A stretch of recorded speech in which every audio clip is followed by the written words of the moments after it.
today we're going to talk about all the things that you should keep in your truck when you're towing a trailer. I'm about to take this trailer up north to go snowmobiling, so let's go ahead and jump into it.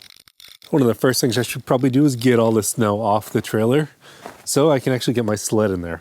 So before we jump into this video, this is the list of things that I keep in the truck when I'm towing. If there's anything I'm missing, make sure you go ahead and let me know down in the comments. Is there something in your truck that you keep that I don't? So let me know. Now let's go ahead and let's jump into it. There's an entire list of things that I like to keep in my truck, and I tried to bucket them into different categories of items. The first one's going to be safety and compliance, really the non-negotiable items. Then we're going to get into the hitch and trailer control. Then we're going to get into a few of the small things that I carry for electrical and lighting. Then we're getting into tires and brakes, then roadside recovery, which is, in my mind, when you're towing something like this, one of the most important parts. Now I keep my stuff for towing either in the bed when I'm towing something or under the rear seat. It really depends on where I'm going to keep it long term.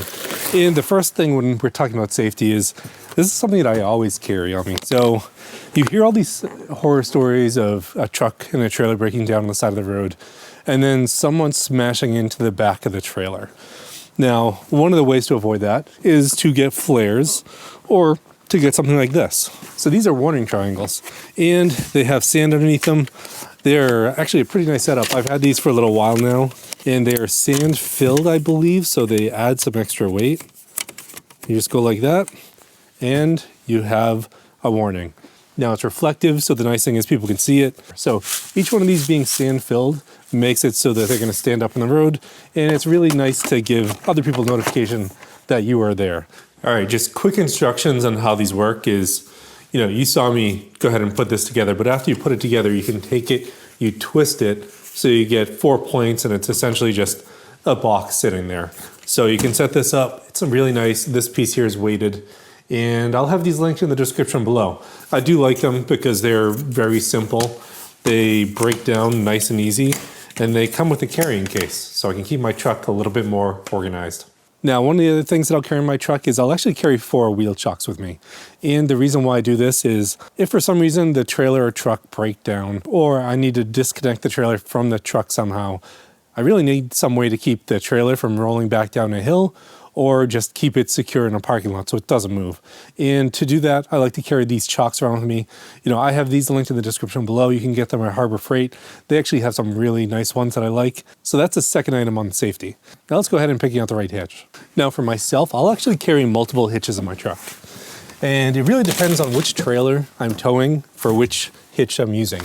And all the trailers I have are the same 2-inch ball, but you need to make sure you get the drop right, especially for trailers like this and this clamshell trailer. Now you want to make sure you have the trailer putting enough weight down on the hitch that it's not bouncing around everywhere.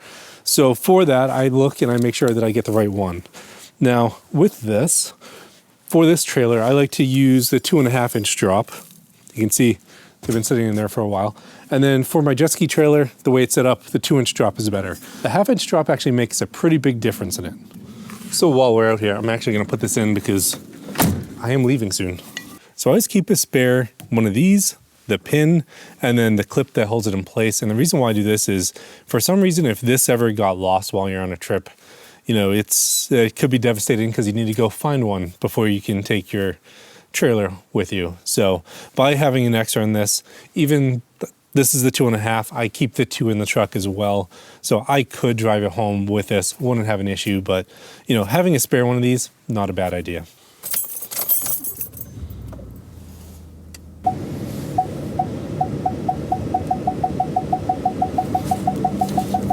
All right, pretty much right where I want to be. Now, one of the other things that I like to keep in my truck for an electrical item is this here. So this is actually a 7-pin to 4-pin adapter. Now, you don't really need one of these on an F-150 because you do have the 7-pin, you do have the 4-pin. But my scenario is, and the way that I played this out is, what would happen if for some reason my 4-pin connector down here stopped working? I do use it a lot. It does become quite a mess. So being able to just quickly plug into the 7-pin, in my mind, is just something that's nice to have. I wouldn't say it's really a requirement for you to do, but by having this here, it really helps me eliminate an issue if an issue does pop up. So I can take this, I can just plug the trailer into the 7-pin, and then I should be able to just hit the power button and lights turn on. And there you go. So it's just another way to connect everything up if you need it. You know, I do keep it because I do feel like it's important to have another way to wire everything up because, and if you know trailers, you know your wiring system's probably going to go bad every like 3 years. And you'll probably see issues every 1 year when you have it, especially if you're driving something up north and it's corroding all the time.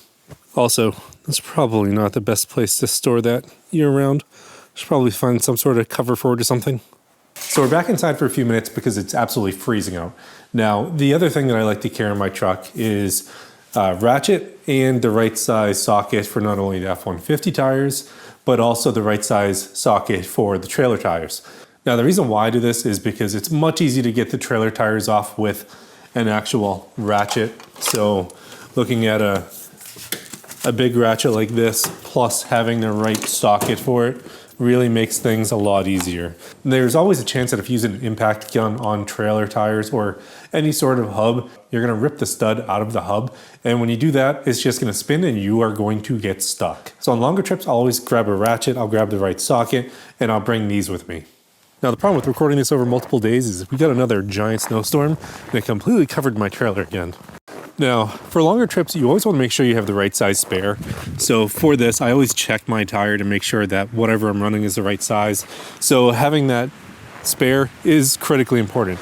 And make sure that your trailer tires are good and not dry rotted. I actually ended up replacing mine last year because they were dry rotted and falling apart. So make sure you're always carrying a spare with you in the truck because you never know when you might need it. Now, one of the other things that goes along with the spare that I'll carry is I'll actually carry this. It's a small Air Moto tire inflator. It's really convenient if you need to air up your tires slightly some. Really simple. You know, you have this, you screw it on. After you screw it on, you can just turn it on. You set the pressure that you want, and then you go ahead and inflate it. So this, if I set it for 18 PSI, like it is right now, I must have been filling up my snowblower tires. You push a button, and then it'll fill it up till 18 PSI, and then when it hits 18 PSI, it'll turn off. It's something small that I keep in the truck just in case I need it. I haven't had to use it, so I don't know exactly how it's gonna do, but I will say having something like this small and portable is kind of a game changer. For long trips, I also have one of these that I plug into the cigarette lighter so that I can get pretty much unlimited capacity. But I will say, this is gonna be a lot slower than your typical air compressor. All right, well, thanks for tuning into Smackey's Garage this week. Go ahead and let me know down in the comments anything else that I may have missed that you keep in your truck while towing.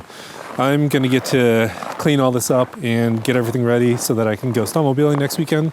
And as you can see, there's definitely a lot of work that needs to be done to clean this trailer up. So thanks for tuning in this week to Smackey's Garage. I'll see you next time.